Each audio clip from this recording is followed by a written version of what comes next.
Hello everyone, welcome to the lecture of computer aided engineering drawing. और आज के lecture में हम लोग कंप्यूटर एडेसिव इंजीनियरिंग ड्राइंग का लास्ट टॉपिक जो है आपका बिल्डिंग इंफॉर्मेशन मॉडलिंग, उसके बारे में डिस्कस करेंगे। ठीक है, तो जो बिल्डिंग इंफॉर्मेशन मॉडलिंग है, इसको हम लोग अगर नाम से समझने की कोशिश करें कि ये क्या चीज़ है। जैसा कि आपको नाम से दिख रहा है कि बिल्डिंग इंफॉर्मेशन को हम लोग मॉडलिंग करते हैं। तो बिल्डिंग इंफॉर्मेशन होता क्या है? तो जैसा कि आप देख रहे हैं कि यहाँ पे एक बिल्डिंग का 3D व्यू है। तो इस बिल्डिंग में आपके जो डायमेंशंस है, डिफरेंट डायमेंशंस है। आपका लेंथ कितना है, विड्थ कितना है, आपका विंडो कहाँ पे है, विंडो का लोकेशन कहाँ है, उसका हाइट कितना है, किस लोकेशन पे रोड है, किस लोकेशन पे आपका जो आपके विंडोज है, विंडोज में कौन से मटेरियल का कांच इस्तेमाल किया गया है, कौन सा मटेरियल इस्तेमाल किया गया है। तो ये सारी चीज़ें जो है, सारी डिटेल्स जो है, ये सारी चीज़ें कहलाती है इंफॉर्मेशन। तो बिल्डिंग का जो शेप, साइज़, मटेरियल, उसके क्वांटिटी जो भी है, सारी चीज़ें इन्फॉर्मेशंस है, उसको हम लोग कहेंगे बिल्डिंग इन्फॉर्मेशन। तो उसको अगर हम लोग जब मॉडलिंग करते हैं, मतलब कि जो एक्चुअल में बिल्डिंग बनने वाली है, उसका हम लोग एक कॉपी वर्ज़न बनाते हैं, तो उसको बोलते हैं मॉडल करना, ठीक है? तो हम लोग उस बिल्डिंग का जो बनने वाली है, उसका कॉपी वर्ज़न एक मॉडल बनाते हैं, वो भी कंप्यूटर के अंदर ही सॉफ्टवेयर के हेल्प से। तो उसको हम लोग बोलते हैं बिल्डिंग इन्फॉर्मेशन मॉडलिंग। तो सारा जो इन्फॉर्मेशन है वो एज ए मॉडल हम लोग को मिलता है। इसकी क्या है, कैसे बेनिफिट है, उसको हम लोग डिस्कस करते हैं। तो उससे पहले हम लोग समझ लेते हैं कि कंस्ट्रक्शन प्रोजेक्ट का लाइफ साइकिल क्या होता है, मतलब कि कंस्ट्रक्शन प्रोजेक्ट होता कैसा है। तो मैंने पहले भी बेसिक इसका बताया हुआ है कि कंस्ट्रक्शन प्रोजेक्ट होता क्या है। तो एक्चुअली जब कंस्ट्रक्शन स्टार्ट होता है तो उसमें बहुत सारे फेजेज़ होते हैं, ठीक है? मतलब कि कोई प्रोजेक्ट है, उसका पहले करना पड़ता है कॉन्सेप्शन एंड इनिशिएशन। मतलब पहले आपको कॉन्सेप्चुअलाइज़ करना पड़ेगा कि प्रोजेक्ट बिल्डिंग कैसी बननी चाहिए, क्या-क्या रिक्वायरमेंट है। उसके अकॉर्डिंग प्रोजेक्ट चार्टर तैयार होगा, फिर प्रोजेक्ट इनिशिएशन करेंगे। मतलब कि कैसे हमें क्या बनानी है, पहले ये तो प्लानिंग कर लें हम लोग। तो नेक्स्ट है आपका डेफिनिशन एंड प्लानिंग। तो हम लोगों ने एक कॉन्सेप्ट बना लिया कि मैंने कॉन्सेप्चुअलाइज़ कर लिया कि हमारा जो बिल्डिंग है, वो कैसी बननी चाहिए। मतलब कि हमें अगर स्कूल बिल्डिंग बनानी है, तो स्कूल बिल्डिंग में क्या-क्या फैसिलिटी होनी चाहिए, ये सब हम लोगों ने डिसाइड कर लिया। तो ये सारी फैसिलिटी के अकॉर्डिंग हम लोगों को प्लान करना पड़ेगा। मतलब कि हमारे पास हमारा बजट कितना है, हम लोग का स्कोप कितना है, हम लोग कितने क्लासेस बनाना चाहते हैं, हम लोग जो भी बिल्डिंग बनाना चाहते हैं उसका जो वर्क होंगे उसमें, मतलब कि फाउंडेशन बनाना होगा, कॉलम बनाना होगा, वॉल होंगे, स्लैब होंगे, ये सारी चीज़ होंगी, उसको पार्ट वाइज़ ब्रेक डाउन कर लेते हैं। तो कब बनाना चाहिए उसका शेड्यूल निकाल लेते हैं। ये गैंट चार्ट होता है जो आपको एक ये प्रोजेक्ट मैनेजमेंट का टूल है, जो कि आपको प्रोजेक्ट मैनेजमेंट जब पढ़ेंगे उसमें समझ में आएगा आपको। तो ये सारी प्लानिंग करनी पड़ती है, चार्ट बनानी पड़ती है। कम्युनिकेशन प्लान बनाना होता है कि किस तरह से हम लोग कम्युनिकेट करेंगे सारे स्टेक होल्डर से। स्टेक होल्डर्स क्या है, हम लोग आगे डिस्कस करते हैं। और कोई भी प्रॉब्लम आएगी तो उसको मैनेज कैसे करना है, हम लोग इसकी सारी इन्फॉर्मेशन गैदर कर लेते हैं। तो हम लोगों ने पूरी प्लानिंग कर ली, पूरी डिजाइनिंग कर ली, तो की आती है लॉन्च और एग्जीक्यूशन, मतलब कि प्रोजेक्ट को अब स्टार्ट करना है। उसके बाद हम लोग जैसे एजुकेशन करते हैं, मतलब कि प्रोजेक्ट को कंस्ट्रक्ट करना स्टार्ट करते हैं, तो करने के बाद हम लोग टाइम टाइम पर स्टेटस चेक करते रहते हैं, कितना हमारा बना है प्रोजेक्ट, कितना कंस्ट्रक्शन हुआ है, ट्रैक करते रहते हैं उसको। उसके बाद केपीआई जो होता है, की परफॉर्मेंस इंडेक्स होते हैं, मतलब कि हमारा जो प्रोजेक्ट है उसकी क्वालिटी कैसी है, वो कैसी बन रही है, कितना हम लोगों ने अचीव किया है माइलस्टोन, ये सारी चीज़ें हम लोग को कंसीडर करनी पड़ती है। क्वालिटी कैसी है, अगर हम इसी रफ्तार से काम किया जाए तो हमारा फ्यूचर में कितने दिन में बन के तैयार हो जाएगा, वो सारी फोरकास्टिंग हमें करनी पड़ती है। जब हमारा जो वर्क हो जाता है, उसके बाद हम उसके दौरान हम लोग को करना पड़ता है परफॉर्मेंस एंड कंट्रोल। मतलब कि हमारा जो ऑब्जेक्टिव है वो अचीव हो पा रहा है या नहीं। हम लोगों ने क्वालिटी जो बना रहे हैं वो क्वालिटी प्रोडक्ट है या नहीं। बिल्डिंग की क्वालिटी कैसी है। हमारे लोग एफर्ट कर रहे हैं या कॉस्ट हम लोग जो खर्च कर रहे हैं, वो सही खर्च हो पा रहा है या नहीं। वो सारी ट्रैकिंग करते हैं, परफॉर्मेंस को बार-बार चेक करते हैं। उसके बाद जब कंस्ट्रक्शन कंप्लीट हो जाता है, तब हम लोग देखते हैं, चेक करते हैं कि हमारे लोग पोस्टमार्टम करते हैं। मतलब कि वो चेक करते हैं कि थ्रू आउट द प्रोजेक्ट जो भी प्रॉब्लम्स आई है, उसको टैकल करते हुए हम लोगों ने कितना सक्सेसफुली अचीव किया। अगर नहीं किया है, कहीं कुछ प्रॉब्लम आई है, तो किस वजह से ये हुई है, वो सारी चीज़ें हम लोग को चेक करते हैं और फर्दर इसका इस्तेमाल करते हैं नेक्स्ट प्रोजेक्ट में। तो हमारा जो कंस्ट्रक्शन प्रोजेक्ट का जो लाइफ साइकिल है, उसमें हम लोग कॉन्सेप्चुअलाइज़ करते हैं, प्लानिंग करते हैं, एग्जीक्यूट करते हैं, परफॉर्मेंस को कंट्रोल करते हैं, फिर बाद में क्लोज करते हैं। ये सारी चीज़ें करने के लिए हमारे पास एक टीम चाहिए होती है। मतलब कि एक पर्सन ये अकेला नहीं कर सकता, तो यहाँ पे कॉन्सेप्चुअलाइज़ करने की अलग टीम होगी। प्लानिंग करने के लिए हमारे जो आर्किटेक्ट होते हैं, डिज़ाइनर होते हैं, इंजीनियर्स होते हैं, वो सारे होते हैं। उसके बाद एग्ज़ीक्यूट करने के लिए एग्ज़ीक्यूशन करने वाले जो इंजीनियर्स होते हैं डिफरेंट, उसके बाद उसको एनालिसिस करने के लिए डिफरेंट इंजीनियर्स होते हैं। ये सारे जो आपके पर्सन्स होते हैं, उसको हम लोग बोलते हैं स्टेक होल्डर, मतलब जो सारे इस कंस्ट्रक्शन में इन्वॉल्व्ड हैं। तो कंस्ट्रक्शन इंडस्ट्री में मेनली जो स्टेक होल्डर्स होते हैं, जो कि इन्वॉल्व होते हैं कंस्ट्रक्शन में, वो होते हैं आपके डायरेक्ट स्टेक होल्डर्स और होते हैं इनडायरेक्ट स्टेक होल्डर्स। तो डायरेक्ट स्टेक होल्डर्स वो होते हैं जो डायरेक्टली इन्वॉल्व होते हैं कंस्ट्रक्शन के अंदर, जो कंस्ट्रक्शन में इन्वॉल्व होते हैं। जैसे कि मेरा एम्प्लॉयर, मतलब जिसका ये काम है, जिसको बिल्डिंग बनवानी है। आर्किटेक्ट, जो प्लान करते हैं कि बिल्डिंग कैसी बननी चाहिए। प्रोजेक्ट मैनेजर, जो कि आपको जो बिल्डिंग है उसको बनवाते हैं, कंस्ट्रक्ट करवाते हैं। प्रोजेक्ट कंसल्टेंट्स, जो कि वो उसमें सलाह देते हैं, मतलब बताते हैं कि आपकी जो बिल्डिंग बन रही है, उसका स्ट्रक्चर सेफ है या नहीं, उसके लिए आपको बीम कॉलम का साइज़ क्या होना चाहिए, उसमें स्टील कितनी होनी चाहिए, उसमें जो सर्विसेज़ होनी चाहिए, मतलब कि इलेक्ट्रिकल सर्विस, प्लम्बिंग सर्विसेज़ या फिर फायर फाइटिंग सर्विसेज़, वो सारी को कैसे आपको वहाँ पे मैनेज करना है, मेंटेन करना है। क्वांटिटी आपको कितनी लगने वाली है, आपका जो आप कंस्ट्रक्ट करने वाला है कितना फ़ीज़िबल है। उसके बाद कॉन्ट्रैक्टर जो कॉन्ट्रैक्ट लेकर वो काम करवाएगा, बाकी जो लेबरर उसमें इन्वॉल्व होंगे या फिर आपके सप्लायर्स जो होंगे जो मटेरियल सप्लाई करेंगे। डायरेक्टली ये सारे स्टेक होल्डर्स होते हैं। बाकी उसके अलावा जो अदर पर्सन होते हैं जो इनडायरेक्टली इन्वॉल्व होते हैं, जैसे लोकल अथॉरिटी हो गई, मतलब जहाँ पे आपको बिल्डिंग का नक्शा पास करवाना होता है, मतलब म्युनिसिपैलिटी के पास, वो सब हो गए। अगर कोई आप कोई प्लांट डाल रहे हैं, कोई इंडस्ट्री डाल रहे हैं, तो एनवायरमेंटल से अथॉरिटी से आपको परमिशन लेनी पड़ती है। कोई मीडिया इन्वॉल्व होती है या फिर कोई पब्लिक बिल्डिंग बना रहा है तो पब्लिक इन्वॉल्व होगी इसमें। टाउन प्लानिंग बोर्ड है तो वो भी इन्वॉल्व हो सकती है इसमें, या फिर कोई अदर कंपनी या इंस्टीट्यूशन आप में ये सारे प्रोजेक्ट में इन्वॉल्व हो सकती है। तो मेनली हम लोग फोकस कर रहे हैं ये डायरेक्ट स्टेक होल्डर्स पर। डायरेक्ट स्टेक होल्डर्स जो होते हैं, उनके बीच प्रॉपर कम्युनिकेशन होना चाहिए, तभी वो जो है कोई भी प्रोजेक्ट सक्सेसफुली कंप्लीट हो पाता है।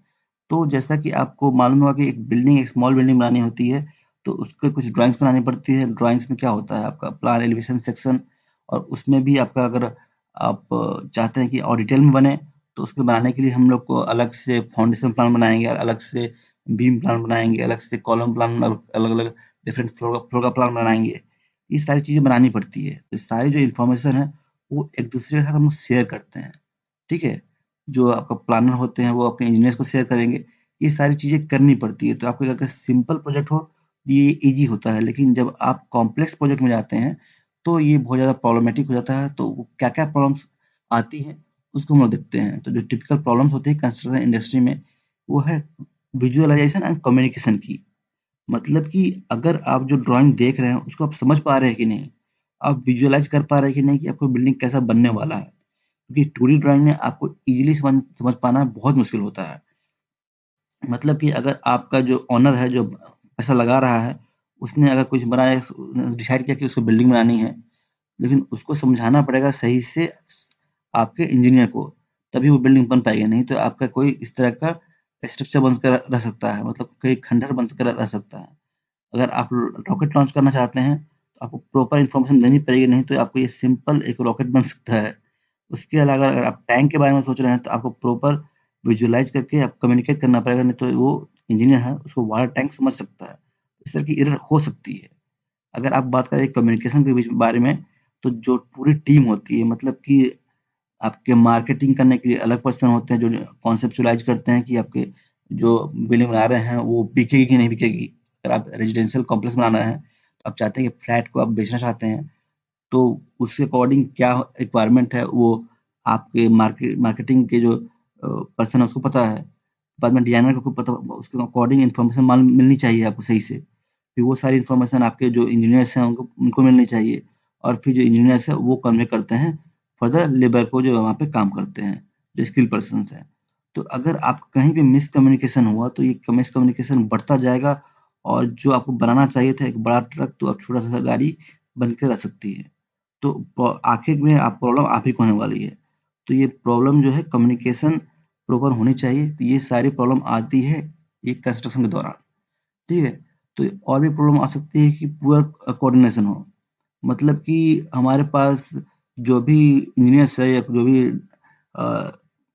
कंसल्टेंट है, वो अगर प्रॉपरली कोऑर्डिनेट ना करे, तो हो सकता है कि एक टीम कुछ और बिल्डिंग रोड आपका ब्रिज बना दे, कहीं और कोई दूसरा टीम किसी और ट्रैक से बना दे ब्रिज। आपके जो रेलवे है, कोई और ट्रैक बना दे, यहाँ पे कुछ और ट्रैक चल रहा है, यहाँ पे कुछ और ट्रैक चल रहा है। तो प्रॉपर कोऑर्डिनेशन नहीं होने की वजह से इस तरह की प्रॉब्लम आ सकती है। जैसा कि उसके बाद नेक्स्ट है पुअर कम्युनिकेशन, मतलब कि अगर साइट पे जो इंजीनियर है, उसको ड्राइंग समझ में नहीं आ रही है, तो वो आपका प्रॉब्लम क्रिएट कर सकता है। मतलब कि जैसे कि यहाँ लिखा हुआ है किचन, और किचन को जस्ट इसमें एक ब्लॉक में घेर दिया गया है, मतलब उसके बारे में क्या है ये इन्फॉर्मेशन नहीं दी गई प्रॉपर, और जो साइट इंजीनियर है वो भी जानने की कोशिश नहीं किया है, नहीं की है, जिसकी वजह से ये जस्ट ये ड्रॉ इसका कोई मतलब नहीं था, फिर भी उसने यहाँ पे कंस्ट्रक्ट करवा दिया है। उसके बाद यहाँ देख सकते हैं कि यहाँ पे स्टेयर की ड्राइंग है। एक इन्फॉर्मेशन देने के लिए यहाँ पे एक लाइन ड्रॉ की गई थी यहाँ पे सेक्शन का। तो उसको रियल मानकर यहाँ पे इस तरह का सेक्शन ये स्टेयर बना दिया गया है। तो इस तरह का अगर आपको कुछ प्रॉब्लम है, कुछ इन्फॉर्मेशन समझ में नहीं आ रही है, तो कम्युनिकेशन बहुत ज़्यादा ज़रूरी है, क्योंकि इसकी वजह से कोई भी प्रॉब्लम क्रिएट नहीं होती है। तो ये सारी प्रॉब्लम क्रिएट तब होती है जब हम लोग सिंपल मेथड जो इस्तेमाल करते हैं, जो कैड ड्राइंग इस्तेमाल करते हैं, सिंपल 2D ड्राइंग इस्तेमाल करते हैं और कोई कॉम्प्लेक्स साइट पर। तो इसका जो हमारे पास सॉल्यूशन है वो है बिल्डिंग इन्फॉर्मेशन मॉडलिंग। तो क्या है बिल्डिंग इन्फॉर्मेशन मॉडलिंग, वो डिस्कस कर लेते हैं। BIM is a process of generating and managing building data during its complete life cycle, from conceptual design through the operation of building. Building information modeling is an integrated workflow that enables architect, engineer, and builders to explore a project digitally before it is built.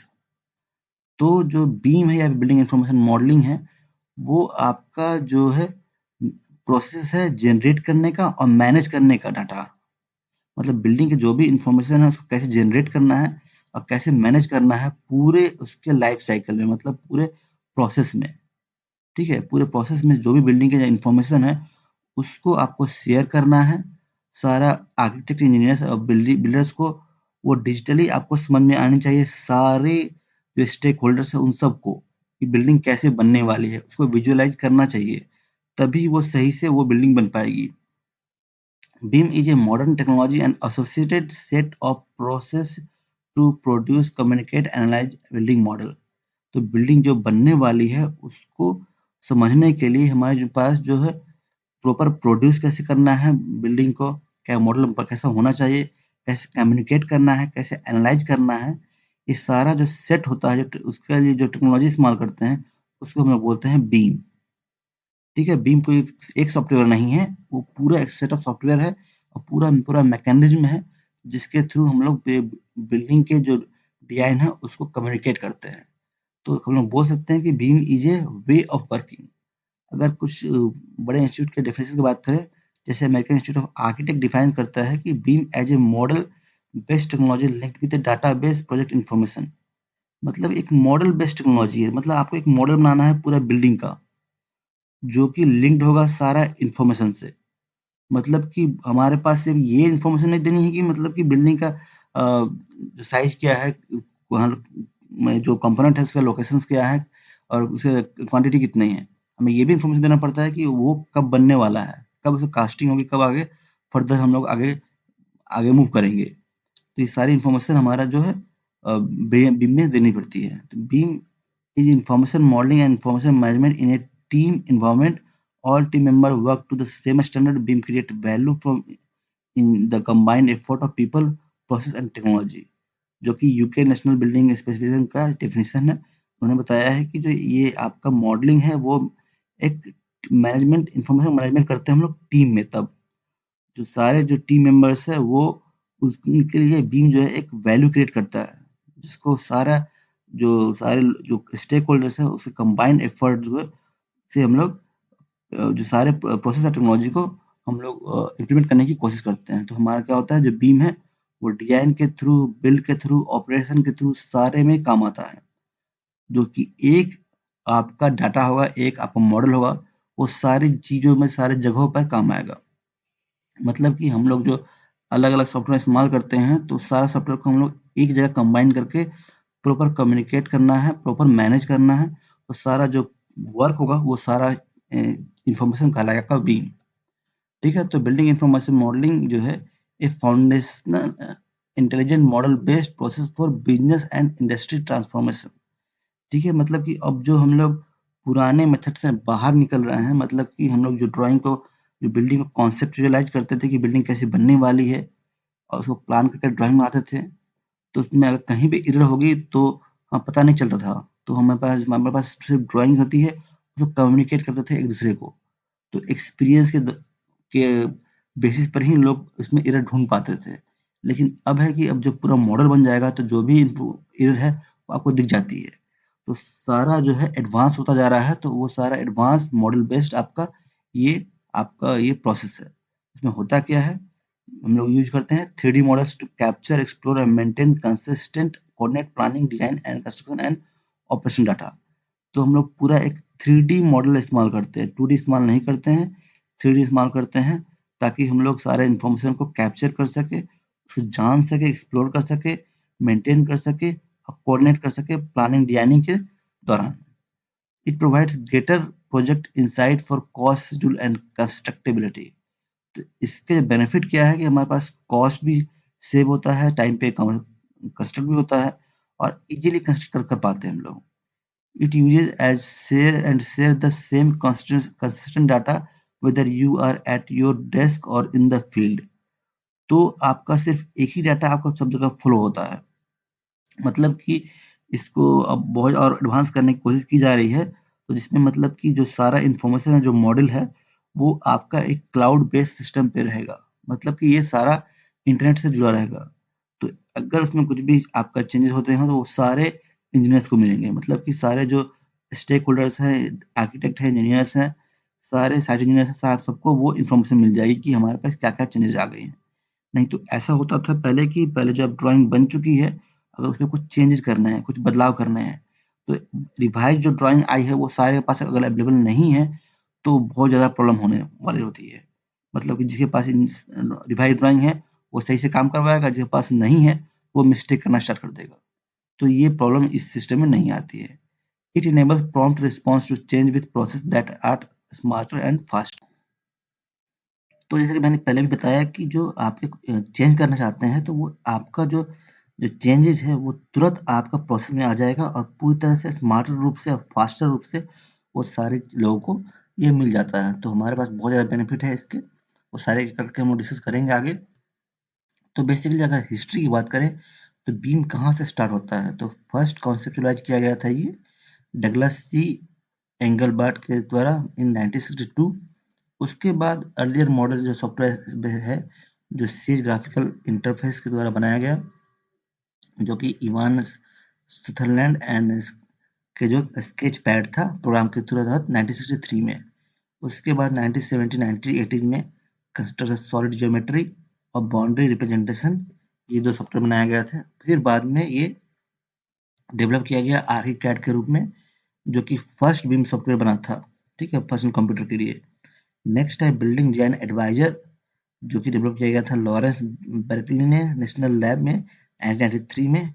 उसके बाद जो 2000 में start किया गया Charles river software के द्वारा, जो कि है रिविट रेविट नाम से, जो कि आज ही बहुत ज़्यादा इस्तेमाल होता है।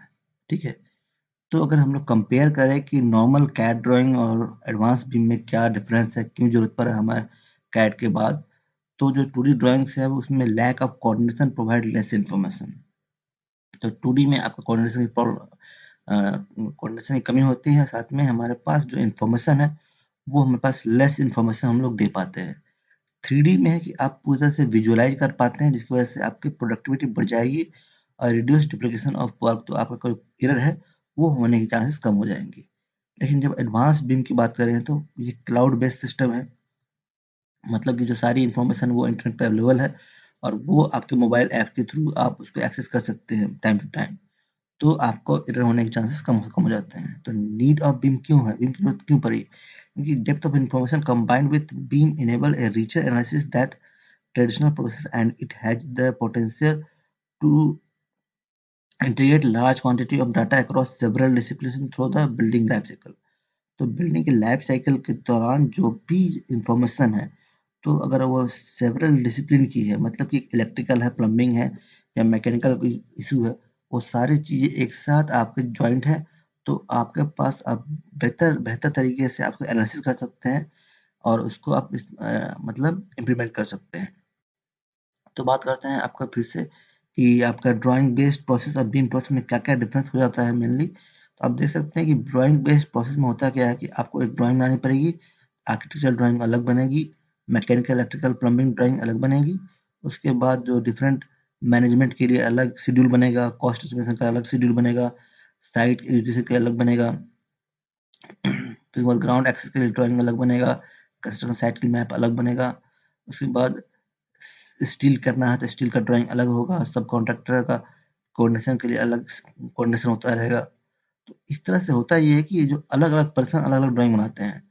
तो किसी एक पर्सन ने कॉन्सेप्चुअलाइज़ किया या किसी एक टीम ने कॉन्सेप्चुअलाइज़ किया, तो उसको अलग-अलग ड्राइंग बनाने से वो होता है कि कहीं भी एरर आ सकती है। और एरर आने के बाद जो है अगर इंटरप्रेट प्रॉपर नहीं हो पाया, तो आपको कन्फ्यूजन क्रिएट होगा। कि कहाँ क्या हो गया, क्या होना चाहिए, कहाँ से स्टार्ट होना चाहिए। लेकिन बीम प्रोसेस में क्या है कि हम लोग के पास जो सारा डाटा है वो एक्यूरेट है, वो एक ही मॉडल में बना हुआ है। सारा इन्फॉर्मेशन एक ही जगह पर है। बस सारा जो मॉडल है वो मतलब कंबाइंड है। इलेक्ट्रिकल, मैकेनिकल, प्लम्बिंग वो सारा 3D मॉडल में फिक्स किया हुआ है। अब जब चाहे तो उसको कट करके मतलब अलग-अलग ड्राइंग बना सकते हैं। तो आपके एरर होने के चांसेस और कम हो जाएँगे। Check of conflict manage changes कर सकते हैं आप, जो भी कॉन्फ्लिक्ट्स है, मतलब कि जो आर्किटेक्ट है उसने बना दिया, बिल्डिंग बना दिया, उसमें रूम बना दिया, बीम बना दिया, कॉलम बना दिए सेपरेटली, पर उसने ध्यान नहीं दिया कि यहाँ के इस लोकेशन में आपको कहीं से मतलब कि एसी का डक्ट जाना चाहिए, तो उसके लिए स्पेस छोड़ा नहीं गया है यहाँ पे। लेकिन जब आपका मैकेनिकल वाला जो भी पर्सन इसमें जाएंगे, वो एसी के लिए आप डक्ट के लिए स्पेस खोजेंगे, उसको सही से मिलेगा नहीं, तो वो कहीं और जगह से आप लोकेशन पे वो डक्ट दे देंगे। तो अगर वो स्ट्रक्चर इंजीनियर के पास जाता है तो स्ट्रक्चर इंजीनियर देखेगा कि उस लोकेशन पे तो आपका बीम है। तो इस तरह के इश्यूज आ सकते हैं। तो अगर आपका किसी एक पर्सन ने, किसी एक इंजीनियर ने कोई कुछ इंफॉर्मेशन डाला है, अ,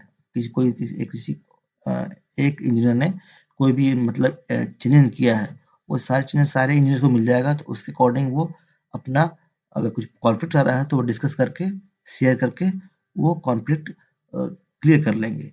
तो मतलब कि किसी वजह से आपके कहीं भी कॉन्फ्लिक्ट आ रहा है, तो वो आप इज़िली चेक कर सकते हैं कि आपके वाटर पाइपलाइन की वजह से यहाँ पे प्रॉब्लम आ रहा है, आप इस यहाँ से नहीं ले आ सकते, तो आप दूसरे रास्ता को तो ढूँढना पड़ेगा।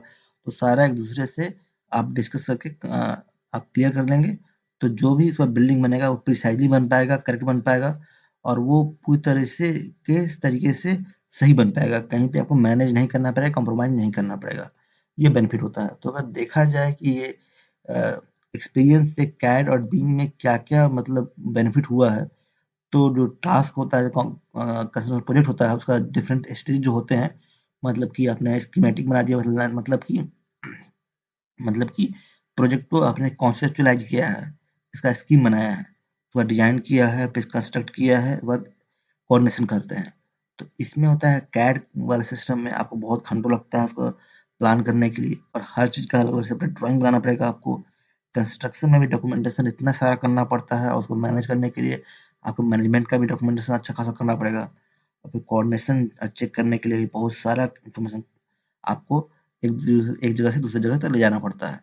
लेकिन बीम है, बीम सॉफ्टवेयर के थ्रू, बीम के डिफरेंट सॉफ्टवेयर के थ्रू हम लोग ईज़िली कम टाइम में कर पाते हैं और बहुत ज़्यादा टाइम सेव कर पाते हैं। तो अगर बीम का नॉलेज आपके सारे स्टेक होल्डर्स को है, तो आप 91% तक टाइम सेव कर सकते हैं, सारे प्रोसेस के थ्रू। ठीक है? बहुत ज़्यादा टाइम सेविंग होता है, लेकिन आप प्रॉब्लम ये है कि आपके सारे जो स्टेक होल्डर्स हैं, इंजीनियर्स टू आपके साइट इंजीनियर्स और आर्किटेक्ट, सारे सबको ये बीम के बारे में पता होना चाहिए। कैसे चेंज करना है, कैसे इसको चेंज को आपको विजुअलाइज़ करना है। तो सॉफ्टवेयर जो यूटिलाइज़ करता है बीम में फॉर वेरियस एक्टिविटी, वो क्या-क्या है?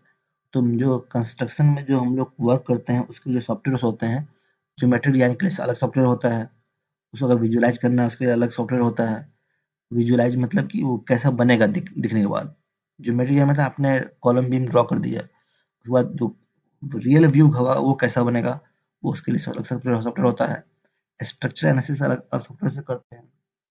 उसके बाद हम लोग फंक्शन एनालिसिस करना है कि आपका जो फंक्शन होगा वो सही से हो पाएगा नहीं स्ट्रक्चर में, उसका परफॉर्मेंस कैसा होगा, वो ज़्यादा एनर्जी लेगा, कम एनर्जी लेगा, कितना हीट को ऑब्जर्व करेगा, उसका एनालिसिस कर सकते हैं आप।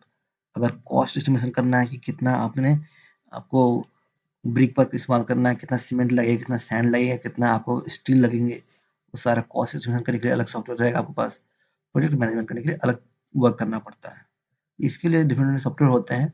तो इसको कोशिश किया जाता है कि ऐसे-ऐसे सॉफ्टवेयर का इस्तेमाल किया जाए जो एक दूसरे के साथ डाटा शेयर कर सके, और उससे भी फर्दर आपका जो सॉफ्टवेयर को डेवलप किया जा रहा है कि एक ही सॉफ्टवेयर आपका सेवरल काम कर सके, तो जो कोई बीम के अंदर आता है। तो application of beam in structural engineering, तो मतलब एप्लीकेशन जो है आपका रेविट जो है सॉफ्टवेयर बहुत ज़्यादा मतलब यूज़फुल है आपका बीम में, अब बीम सिस्टम में। तो अगर आपने कुछ प्लानिंग किया हुआ है, कुछ आपने 3D बनाया हुआ है, तो उसको आप वहाँ से वहाँ पे कन्वर्ट कर सकते हैं बीम कॉलम में। बीम कॉलम से कन्वर्ट करके आप उसको स्ट्रक्चर फॉर्म में ले जा सकते हैं। स्ट्रक्चर फॉर्म में ले जाने के बाद लोड डाल के आप चेक कर सकते हैं कि आपका सही आ रहा है कि नहीं, आपका बेंडिंग मोमेंट और शियर फोर्सेस किस तरह एक्ट करेंगी। इस सारे बारे में, बेंडिंग मोमेंट, शियर फोर्स के बारे में शायद आप मटेरियल में पढ़ने वाले हैं। ठीक है, तो फर्दर अगर आपको मल्टी स्टोरी बिल्डिंग है उसको भी आप एनालिसिस कर सकते हैं कि आपका कहाँ-कहाँ पे मैक्सिमम बेंडिंग मोमेंट आ रहा है, कि एक्सेस आ रहा है कि कम आ रहा है, क्या प्रॉब्लम, क्या इश्यूज है।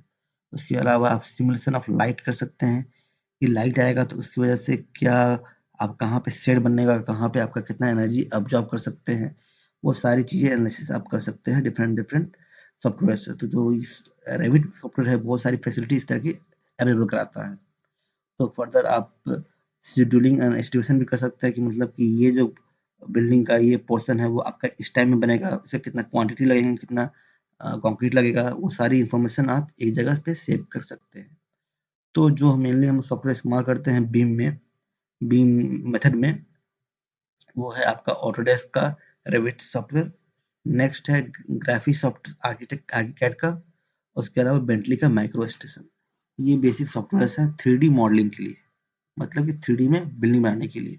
और फर्दर इसी मतलब सॉफ्टवेयर के डाटा से हम लोग फर्दर आपको डिफरेंट सॉफ्टवेयर के डाटा को हम लोग कनेक्ट करते हैं। नेक्स्ट आपको अगर डिजाइन करना है, एनालिसिस करना है, तो उसके लिए ई टाइप सॉफ्टवेयर आता है, स्टैट प्रो भी है, टेक्ला स्ट्रक्चर है। उसके बाद जो भी है आपका प्रोजेक्ट को मैनेज करना है, मतलब कि बिल्डिंग का कौन सा पार्ट पहले बनना चाहिए, बाद में बनना चाहिए, कब बनना चाहिए, किसके बाद क्या बनेगा, वो सारा इंफॉर्मेशन जो है मैनेजमेंट करना, वो प्राइमावेरा या फिर इमेज प्रोजेक्ट में हम लोग करते हैं। उसके बाद है कि एस्टिमेशन सॉफ्टवेयर, मतलब कि आपने बिल्डिंग का मॉडल बना दिया। अब बिल्डिंग का जो मॉडल है उसमें कितना क्वांटिटी किस मटेरियल का लगेगा, किस वर्क में कितना क्वांटिटी लगने वाला है, ये सारी इन्फॉर्मेशन कैलकुलेट करने के लिए हमारे पास डिफरेंट सॉफ्टवेयर अवेलेबल होते हैं। इससे हम लोग कर सकते हैं। तो हमारे पास एक ऐसा मॉडल होना चाहिए जो कि आप उस मॉडल को, जो उस फाइल को आप सारे सॉफ्टवेयर में खोल सकें, सारे सॉफ्टवेयर में आप लिंक कर सकें, और उससे आपको जो भी इन्फॉर्मेशन चाहिए वो निकाल सकें। अगर आप उसमें चेंज करना चाहते हैं तो तुरंत चेंज करके आप वो सारा देख सकें। तो इससे आपका जो वर्क है बहुत ज़्यादा आपका ईज़ी हो जाता है। ठीक है? तो यहाँ पे ये लेक्चर खत्म करते हैं हम लोग। उसके बाद नेक्स्ट लेक्चर में बिल्डिंग इन्फॉर्मेशन मॉडलिंग के जो प्रिंसिपल है, क्या-क्या बेनिफिट्स हैं, इंडिया में इस सॉफ्टवेयर का क्या, इस तरह के प्रोसेस का क्या स्टेटस है, वो सारी चीज़ हम लोग डिस्कस करेंगे। ठीक है? तो और इसके लिए डिफरेंट कोर्सेज़ आते हैं, उसको कैसे आप उसको स्टडी कर सकते हैं, उसके बारे में हम डिस्कस करेंगे। ठीक है?